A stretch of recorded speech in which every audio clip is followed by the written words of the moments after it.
And is not able to understand कि बोला क्या है विटनेस ने, समझ ही नहीं आ रहा। तो क्या होगा, if you are not able to explain to the जज through the testimony of your witness कि आपके क्लाइंट का केस क्या है, तो आप अपनी चीज साबित ही नहीं कर पाएंगे, प्रूव नहीं कर पाएंगे, and it lead to dismissal और rejection of your case. So it's important for us to think of the story. I tell you, आज मैं सुबह दिल्ली से आया हूँ।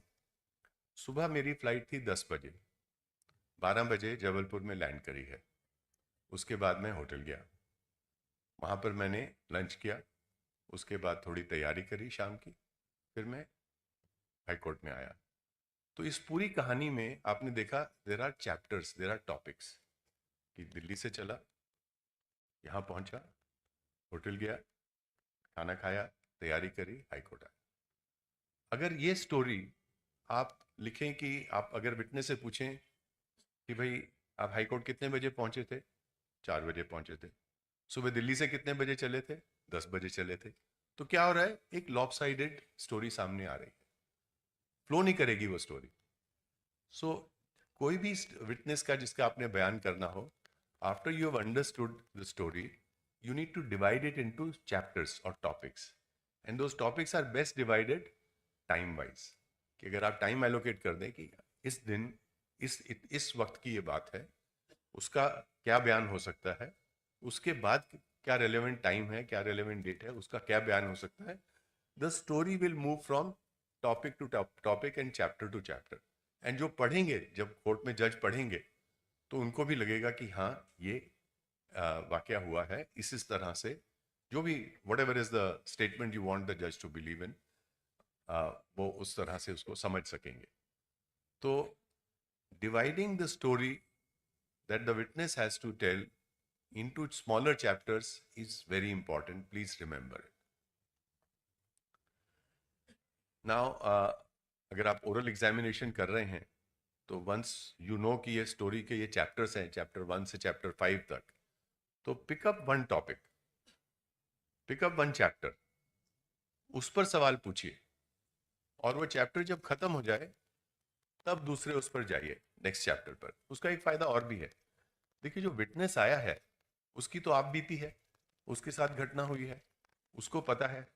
अगर आप पहले उससे शाम की बात पूछेंगे और तुरंत बाद सुबह की घटना पे ले जाएंगे, तो वो भी कंफ्यूज हो जाएगा जवाब देने में। तो it is important from the witness point of view also that he narrates the story the way it has happened, that you move from one chapter two the other.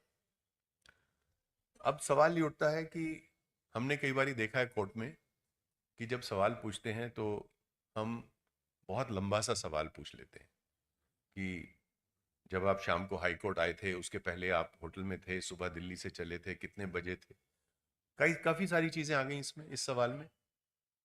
तो विटनेस जो है वो हो सकता है कंफ्यूज हो जाए, और जो जवाब आएगा वो गार्बल्ड होगा, हो सकता है कोर्ट को भी ना समझ में आए वो जवाब।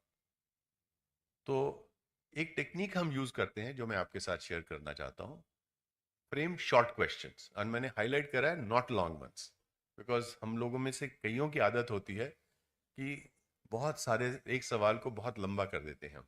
और लंबा क्यों होता है, उसका कारण है, अगर एक सवाल में कई सारे फैक्ट्स हम रोल इन कर दें, मिक्स कर दें, तो वो सवाल लंबा हो जाएगा।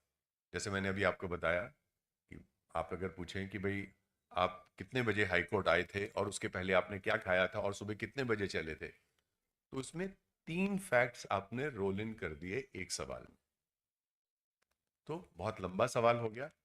विटनेस हो सकता है कहीं कंफ्यूज होके कुछ डिफरेंट जवाब दे दे, सही जवाब ना दे, और ऐसा जवाब दे दे जो शायद गलत हो।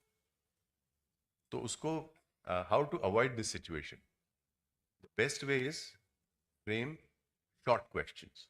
शॉर्ट क्वेश्चन क्या होता है कि जिस क्वेश्चन में आप सिर्फ एक ही फैक्ट एक बारी में विटनेस से पूछते हैं, आप सुबह कितने बजे चले थे, 10 बजे, कितने बजे पहुंचे थे, 12 बजे।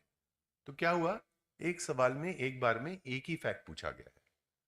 सो वंस आप इस हैबिट को अपना लेंगे कि एक क्वेश्चन में, शॉर्ट क्वेश्चन होगा, एक ही फैक्ट आप एक बारी में पूछेंगे, तो जो स्टोरी है वो बड़ी अच्छे से सामने आ जाएगी, वो घुमावदार स्टोरी नहीं होगी जिसमें समझने में भी दिक्कत हो। और फिर एक और टेक्निक यूज करते हैं हम बोलते हैं link the questions to previous answer.